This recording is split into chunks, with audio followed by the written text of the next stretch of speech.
So there are a lot of big updates coming out of Gamescom last week, and with Overwatch's first season of competitive having ended and Season 2 quickly approaching, I want to talk about a few changes that the game is going to be seeing in Season 2. Specifically how the season is going to be run differently than it was in Season 1. First off, in Season 1 of competitive Overwatch, players were ranked from a system of 1 to 100 skill ranking. This is a fairly expected rating system that people saw coming, and what people were surprised about, I think, is how little wins could affect their overall ranking. If you won a competitive match, your ranking would only change by a small margin and move at a fractional update. This caused a lot of players, including myself, to not get that feeling of gratification from winning that one would expect. If I work hard with my team and I push out a win in a competitive game, I'd like to see that rank climb a little bit, not just incrementally.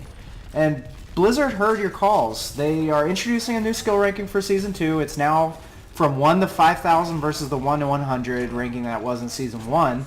And there should now be no fractional updates. You're going to be going up in rank by whole numbers. No more half or quarter or anything like that for your skill ranking anymore. You're going up or down by whole numbers.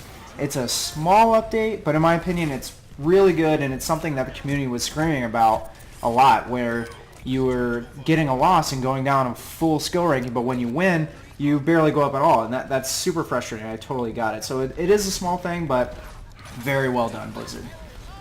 Speaking on the skill ranking, though, Blizzard also wants to shift focus from it to not have that number represent your entire skill level, because everyone has bad games, and they know that. They want your skill ranking to actually gauge where you're at as a player, not just where you're at as a player for 1 or 2 games, but in general. And to do this, Blizzard is announcing a new tiered ranking system. This is going to consist of 7 different tiers, from Bronze to Grandmaster, which sounds very similar to CSGO, if you can think about that, how they have their different tiered ranking systems as you're playing competitive Counter-Strike Global Offensive. And if you're a skilled player overall, in general, on average, you are going to be in a higher tiered level. So let's, for example, if you're a gold tiered player in the ranking system, getting a loss as a gold tier player is going to affect you less than it was if you were like a silver or bronze player. And the reason why they're doing that is they know people have bad games. So just because you have a few bad games and you didn't get those wins, it shouldn't mean that your losses should completely decimate your skill ranking, because that's just not the way video games are. You're not going to win every single game. So being at a higher skill rank overall, and then being at that higher tier rank, will kind of keep you at that higher skilled rank. And I think maybe some people would be frustrated at that, and maybe it's kind of giving better players an advantage. But the only advantage it is if they weren't good players, they wouldn't be at that higher tiered ranking. So it just kind of all makes sense to me. Another change too is that those players that are on top of the ranking scale also are going to experience a decline in their skill ranking after a set period of time of not playing competitive Overwatch. I'm hoping this is more than like a week. I could see it actually being about a week based on how long the actual seasons are. But for someone, if they go on vacation and they're away from their system, it kind of sucks that they're going to come back to a lower skill rating even though they couldn't help not playing. I get what Blizzard is doing. It's giving people the incentive to log in and play competitive Season 2. So I get what they're going for, but, they got to find a balance. I'm not really sure what it's going to be at this time, but we'll see. Another huge change is the dismissal of sudden death at the end of rounds in competitive play.